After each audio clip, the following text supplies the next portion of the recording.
During the summer of 2003, events in the northeastern United States involving a strange, human-like creature sparked brief local media interest before an apparent blackout was enacted.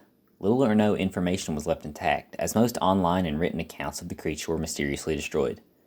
Primarily focused in rural New York State and once found in Idaho, self-proclaimed witnesses told stories of their encounters with a creature of unknown origin. Emotions ranged from extremely traumatic levels of fright and discomfort to an almost childlike sense of playfulness and curiosity. While their published versions are no longer on record, the memories remain powerful. Several of the involved parties began looking for answers that year. In early 2006, the collaboration had accumulated nearly 24 documents dating between the 12th century and present day, spanning 4 continents. In almost all cases, the stories were identical. I've been in contact with a member of this group and was able to get some experts from their upcoming book. A suicide note, 1964. As I prepare to take my life, I feel it necessary to assuage any guilt or pain I have introduced to this act. It is not the fault of anyone other than him, for once I awoke and felt his presence, and once I awoke and saw his form. Once again I awoke and heard his voice, and looked into his eyes. I cannot sleep without fear of what I might next wake to experience. I cannot ever wake. Goodbye. Found in the same wooden box containing the suicide note were 2 empty envelopes addressed to William and Rose, and 1 loose personal letter with no envelope. Dearest Lenny, I have prayed for you. He spoke your name. A journal entry, translated from Spanish, 1880. I have experienced the greatest terror. I have experienced the greatest terror. I have experienced the greatest terror. I see his eyes when I close mine. They are hollow, black, demon-like. They saw me and pierced me. His wet hand. I will not sleep. His voice. The rest of this letter is unintelligible, is unable to be read. A mariner's log, 1691. He came to me in my sleep, from the foot of my bed. I felt the sensation. He took everything. We must return to England. We shall not return here against the request of the Rake. From a witness, 2006. 3 years ago, I had just returned from a trip from Niagara Falls with my family for the 4th of July. We were all very exhausted after a long day of driving, so my husband and I put the kids right to bed and called it a night.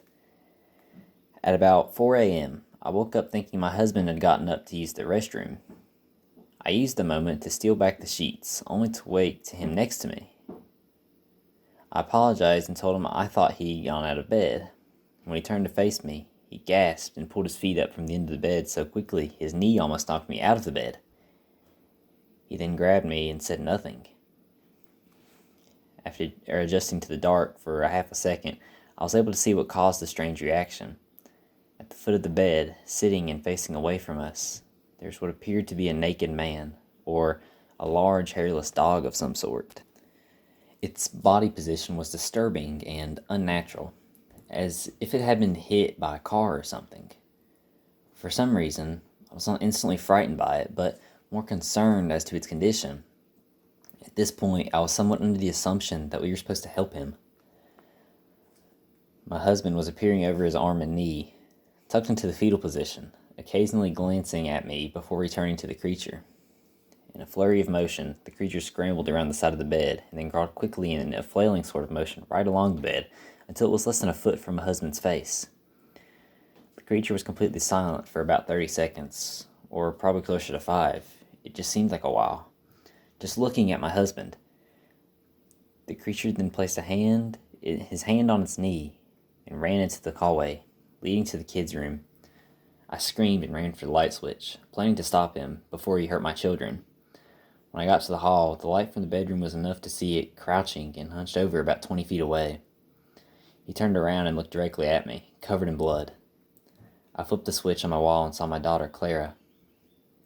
The creature ran down the stairs while my husband and I rushed to help our daughter. She was very badly injured and spoke only once more in her short life. She said, "He is the Rake." My husband drove his car into a lake that night, while rushing our daughter to the hospital. they didn't survive. Being a small town, news got around pretty quickly. The police were helpful at first, and the local newspaper took a lot of interest in us as well. However, the story was never published, and the local television news never followed up either. For several months, my son Justin and I stayed in a hotel near my parents' house. After we decided to return home, I began looking for answers myself. I eventually located a man in the next town over who had a similar story. We got in contact and began talking about our experiences. He knew of 2 other people in New York who had seen the creature we now refer to as the Rake. It took the 4 of us about 2 solid years of hunting on the internet and writing letters to come up with a small collection of what we believed to be encounters of the Rake. None of them gave any details, history, or follow-up. One journal had an entry involving the creature in its first 3 pages, and never mentioned it again. A ship's log explained nothing of the encounter, saying only that they were told to leave by the Rake. That was the last entry in the log. There were, however, many instances where the creature visited one of the series of visits with the same person. Multiple people also mentioned being spoken to, my daughter included. This led us to wonder if the Rake had visited any of us before our last encounter. I set up a digital recorder near my bed and left it running all night, every night, for 2 weeks. I would tediously scan through the sounds of me rolling around in my bed each day when I woke up. By the end of the 2nd week, I was quite used to the occasional sound of sleep while blurring through the record at 8 times the normal speed. It still took almost an hour out of every day. On the first day of the 3rd week, I thought I heard something different. What I found was a shrill voice. It was the Rake. I can't listen to it long enough to even begin to transcribe it. I haven't let anyone listen to it yet. All I know is that I've heard it before, and I now believe that it spoke when it was sitting in front of my husband. I don't remember hearing anything at the time, but for some reason, the voice on the recorder immediately brings me back to that moment. The thoughts that must have gone through my daughter's head make me upset. I've not seen the Rake since he ruined my life, but I know that he has been in my room while I slept. I know and fear that one night I'll wake up to see him staring at me.